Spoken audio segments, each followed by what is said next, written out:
Apa kabar para pemirsa? Saya Tuan Mesir, kini Anda mengikuti Warta Berita PTS. Presiden Rusia pada tanggal 24 Februari mengumumkan jika pihaknya akan menggelar aksi militer khusus di bagian timur Ukraina. Ukraina pada tanggal 23 Februari telah mengumumkan pemberlakuan darurat nasional. Dalam menghadapi kondisi di Ukraina yang terus memanas, Presiden Tsai Ing-wen juga telah memberikan 4 petunjuk langkah antisipasi terhadap kegiatan militer di Selat Taiwan.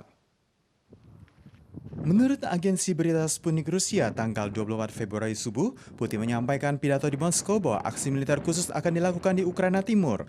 Putin juga mengingatkan negara lain untuk tidak gegabah atau akan menimbulkan konsekuensi bencana tanpa dapat diprediksi. Sementara media Reuters memberitakan jika ada saksi yang mendengar suara tembakan dan ledakan di Kiev, ibu kota Ukraina.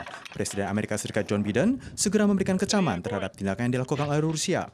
Tanggal 23 Februari, Ukraina mengumumkan selain Donetsk dan Luhansk, maka seluruh kawasan negara memasuki masa darurat nasional selama 30 hari, termasuk memberlakukan jam malam, larangan perkumpulan dan aksi demo, pengaturan lalu lintas dan pemeriksaan terhadap kendaraan.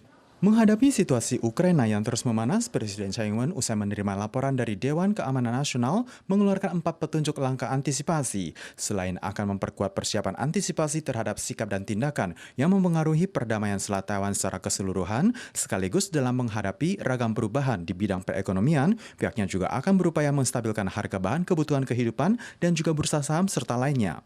Saat ini dilaporkan bahwa Amerika sedang mencari dukungan dari kekuatan ekonomi di Asia dengan memberikan sanksi berat dan kontrol ekspor ke Rusia, berharap juga bisa mendapatkan dukungan dari Taiwan, Singapura, dan Jepang.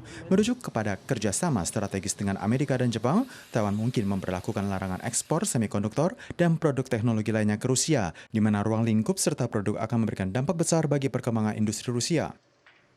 Pekan ini mayoritas kawasan di Taiwan akan berada dalam kondisi hujan. Namun untuk cuaca di sentral dan selatan Taiwan akan berubah menjadi cerah pada hari Kamis dan di selatan pada hari Jumat. Untuk kawasan Keelung selama tahun 2022 hanya ada 1 hari tanpa hujan, yakni tanggal 14 Februari dengan cuaca cerah. Sembari berteduh dengan payung, terlihat penumpang turun bus di kota Keelung, juga dikenal dengan sebutan kota hujan. Setiap orang telah terbiasa membawa payung. Jika yang lupa, warga akan menggantinya dengan jas hujan. Sejauh ini pada tahun ini, selain tanggal 14 Februari cuaca cerah, sisanya adalah hari hujan. 截至21号，大概是累积雨量天数大概是有到47天，是自2012年以来的话是最多雨日的一天。 Tidak saja Keelung, sejak tahun baru hingga sekarang cuaca cerah di Ilan hanya tercatat 5 hari. Taipei, Taoyuan hanya 6 hari. Banyak hujan terjadi akibat fenomena La Nina. Suhu laut di Samudra Hindia yang lebih tinggi dan pergerakan aktif tak seperti biasanya pada kumpulan awan di kawasan selatan Tiongkok.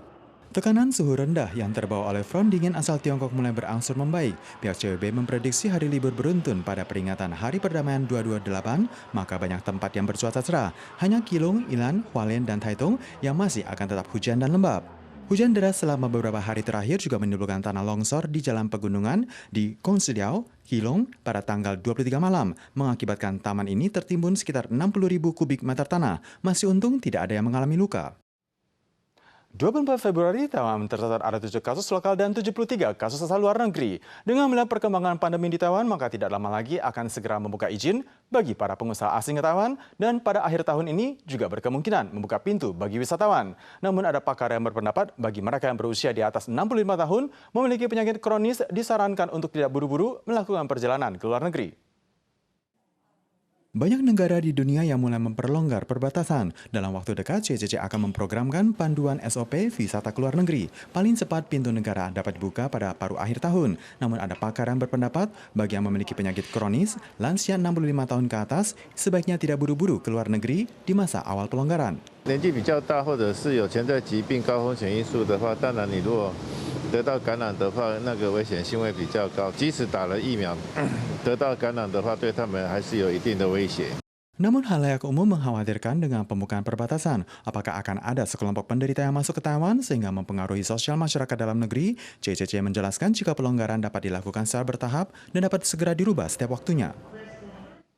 Para pemirsa sekalian, sekian Warta Berita PTS. Berikutnya mari kita saksikan ladang bunga matahari di Australia. Kita sudah lagi di pekan depan, tentu saja dalam waktu dan acara yang sama. Sampai jumpa.